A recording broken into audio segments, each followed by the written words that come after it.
Bonjour, bienvenue sur Spamat, c'est Paul de la chaîne Math Fastoche. Aujourd'hui, j'ai envie de vous montrer un exercice que je trouve très intéressant. C'est le genre d'exercice qui est proposé aux élèves du grand lycée parisien.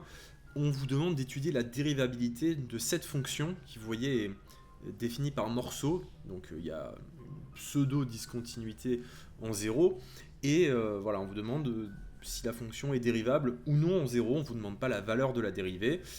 On pourra éventuellement voir si on s'attarde à cette question. Euh, donc, vous savez quelque chose de très important dans le cours, c'est que continu n'implique pas dérivable. Vous avez un exemple notable, un contre-exemple plutôt, de la racine carrée. La racine carrée, elle est continue en zéro, il n'y a pas de problème, pourtant elle n'est pas dérivable en zéro. Donc, on se dit, tiens, par contre, si elle n'est pas continue, c'est certain qu'elle n'est pas dérivable. Donc, ce qu'on va commencer par faire, c'est regarder si éventuellement on avait un défaut de continuité. Donc, vous voyez que notre fonction, il y a par définition, on a que f de 0 fait 0. Voilà, donc f de 0 est égal à 0. Donc, ce qu'il faudrait regarder, ce qu'il faudrait vérifier, c'est que est-ce que quand x tend vers 0 avec ce morceau de la définition de la fonction f, on obtienne bien 0. Donc, je vais écrire quelque chose de pas très propre, comme à l'accoutumée, histoire de ne pas être trop lourd non plus. Exponentielle de moins 1 sur 0 au carré. Ne faites pas trop les puristes, c'est simplement au brouillon qu'on écrit ça.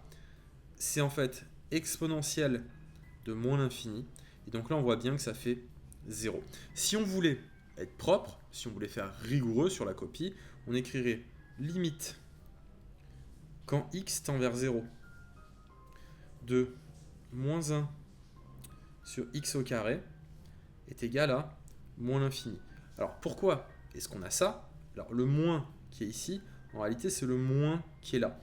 Parce que 1 sur x au carré, en fait quand x tend vers 0, la forme qu'on va obtenir c'est 1 sur 0, et 1 sur 0, ça fait l'infini.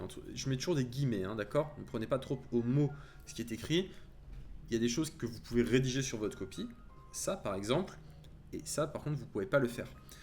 Désormais, par composition, on peut écrire que la limite quand x tend vers 0 de exponentielle de moins 1 sur x carré, on sait que exponentielle de moins l'infini fait 0. Par conséquent, ici, on obtient bien 0. Ici, il n'y a pas de souci avec 0 plus et 0 moins parce qu'on a le x carré en bas. Si on n'avait pas le carré, il aurait fallu faire une disjonction avec 0 plus et 0 moins. Ici, c'est pas le souci. Donc malheureusement, la fonction est continue. Donc on ne peut pas conclure tout de suite qu'elle n'est pas dérivable. Donc qu'est-ce qu'on va faire? Eh ben, on va regarder la limite du taux d'accroissement en 0. Donc on va écrire limite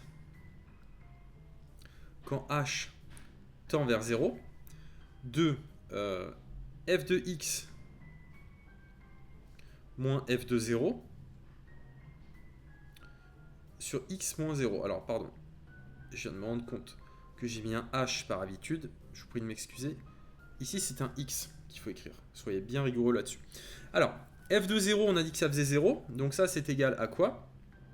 Eh bien, c'est égal à exponentielle de moins 1 sur x au carré, le tout, sur x. Vous voyez que là, ici, il y a la limite. Il aurait fallu la réécrire ici. J'ai oublié.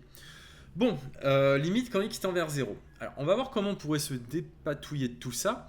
Dans un premier temps, je vais tenter la règle de l'hôpital. Je sais qu'elle n'est pas au programme, mais encore une fois, le fait d'avoir des outils, ce n'est pas une balle dans le pied que vous avez, c'est justement une corde à votre arc. D'accord?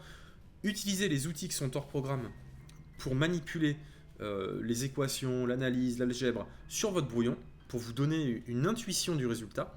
Et ensuite, on va utiliser probablement un changement de variable qui nous donnera la solution. Alors, la règle de l'hôpital. Donc, règle de l'hôpital. Ici, ce qu'on va faire, c'est qu'on va dériver exponentielle de moins 1 sur x au carré. Donc, déjà, est-ce qu'on est de la forme 0 sur 0?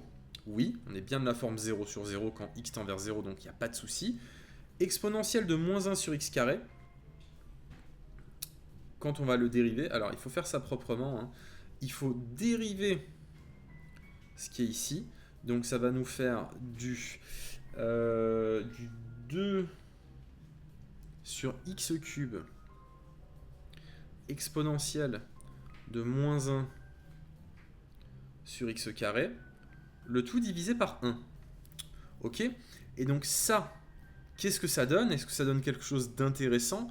Bah, pas vraiment, parce que ici, quand le x va tendre vers 0, ce bloc-là, pour les raisons qu'on a évoquées tout à l'heure, va tendre vers plus l'infini, et ce bloc-là va tendre vers 0. Alors, en réalité, on sait que le bloc de l'exponentielle l'emporte sur n'importe quelle puissance. Donc tout ça, ça va tendre vers 0. Le problème, c'est qu'on a utilisé l'hôpital, puis on utilise des croissances comparées. C'est pas très joli. Donc je vous propose qu'on fasse quelque chose de peut-être un peu plus académique. Donc je vais réécrire la limite quand x tend vers 0 de exponentielle moins 1 sur x au carré, le tout sur x, et on va poser un changement de variable. À mon avis, ce sera le plus simple. Vraisemblablement, le changement de variable qu'on va poser, c'est t égale 1 sur x carré. Je pense que c'est un changement de variable qui fera bien l'affaire. Donc, qu'est-ce qu'on obtient finalement?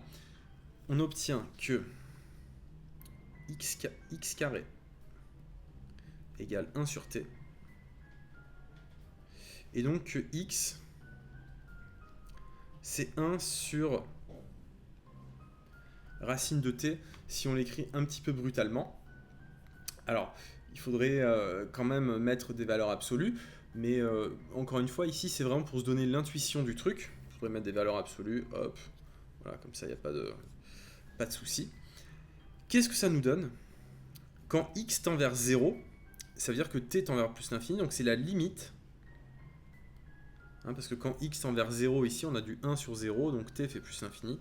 On a la limite quand t tend vers plus l'infini de exponentielle moins t sur racine de t.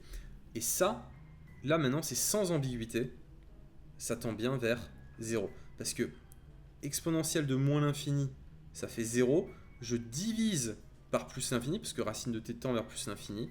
Donc là, on a bien un truc sans ambiguïté qui tend vers 0.